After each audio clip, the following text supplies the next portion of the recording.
On December 31st, students across the country will have access to new FAFSA forms telling them how much aid they could be entitled to for the 2024-2025 school year. Now, it's meant to streamline the application process, but there were some hiccups getting the forms out. And the biggest one, the Department of Education failed to update the price index. Now college students could be out of a lot of money for college. So to break it all down and help us understand what it all means, financial planner Jennifer Lane joining us. Good morning, Jennifer. Thank you so much for waking up and being here. Oh, my pleasure, Lauren. Nice to see you. A lot of people want to hear what you have to say, so we're just going to dig right in with the first question. Let's start with the basics. The DOE didn't update that price index in the new form, on that new form rather. What does this mean and why is it impacting students? How much money can they actually get? Well, it's like doing the FAFSA form 3 years ago because they did not increase the inflation rate or take account for the inflation rate between now and 2020. So that is about 18% more inflation that's not going to be considered when students are looked at for financial aid. They also didn't adjust the correction for how much income the legislature wanted them to consider. They're supposed to ignore about 20% more income when they look at what you can afford for college. And without that, with that income counted towards your financial aid, then that can be a real problem. That's a big deal. So with that error, how much more should students expect to spend out of their own pockets for tuition? I mean, we're talking probably about thousands of dollars. It will be. It will be. Students are very low income are the target for this new FAFSA, so it will help them to a certain extent. The upper income kids, a lot of them are lucky enough to have savings for college, so they're not going to be filling out the FAFSA. It's the kids in the middle that are really going to get stuck, or probably rather their parents. And so depending on what your income is and the size of your family, you could be looking at $6,000 to $10,000 more income considered in the financial aid calculation. So you could be spending another $3,000, $4,000 on college that you didn't expect. Why isn't the DOE planning to fix this error? Where is the accountability here?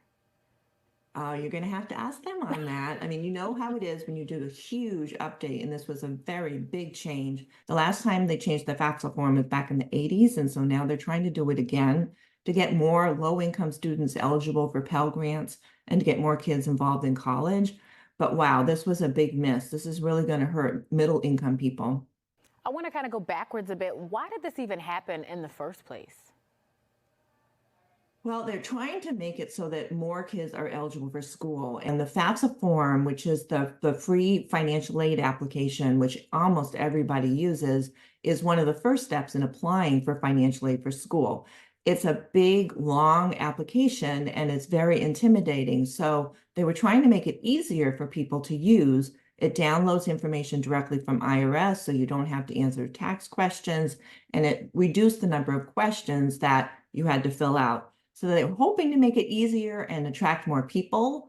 But again, the middle class is going to get stuck in the middle. Sounds like they're trying to streamline it and in the process just have a lot of hiccups. So at the same time, we know the White House, of course, really pushing for that debt relief for college students. A lot of people are kind of holding their, fingers crossed for something like this, but it's been blocked from happening a few times. Since this is going to force students to borrow more, how much do you think this will impact the administration's debt relief plan? It will make it all the more important. It still remains to be seen what the colleges and universities do with this information. So they all know, just as we know, that these numbers are a little bit skewed, and it is up to the college in the end whether or not what they're going to do with the financial aid. They might offer more financial aid or less financial aid, dependent on their own. That's their decision. They can do with the number what they want. So we'll have to wait and see what happens there. But if it is that they stick with these numbers and kids do end up with more loans, then everything the administration does is going to be all that more important. Absolutely. Okay, so with over 60 colleges and universities in and around the city of Boston, a lot of college students here. This is such a university, such an education hub. How is this decrease in federal aid going to impact the city itself, if at all? Well, it's going to move students if they want to still spend the same amount for school, and if school is still going to charge them the same amount of tuition, it's going to push them more to private loans. So the effect won't be right away. It won't be immediate. The students will still be here and they'll still be spending money, but they'll be spending money on private loans. That's going to reduce the number of families and young people that can afford to stay in Boston after they graduate. We want everybody who's young to stay here and make this city an amazing place. But if they got huge private loans, they're not going to be able to do that, and the exodus will continue. And we know Boston is not a cheap place to live. So what advice That's right. would you give to students who could be affected by this? I'm sure they're thinking, okay, well, thank you so much for this information, but now what? Talk to the school. Talk to the school. Stay in communication with them. Understand they're going to be hugely inundated because the FAFSA form was supposed to be out in the beginning of October. And now we've got a lot of students applying just frantically at the last minute. So the financial aid packages will come out late. The financial aid departments are going to be really strapped. But if you can be super nice and really tenacious, talk to the schools and see what kind of help you can get. But understand, wow, this is rough on them also. It should be fixed for next year, but this is going to be a tough year. I cannot tell you how many times I walk to the financial aid office like, hi, everyone. Sometimes all you have to do is Here's some ask and they cookies. have that money. Exactly, whatever it takes. Even if you get a $500 grant, you don't have to pay it back. Every little bit helps. That's right, and it's worth asking. Exactly. Jennifer, we'll probably be calling on you again soon, so thank you again. Thanks, Lauren.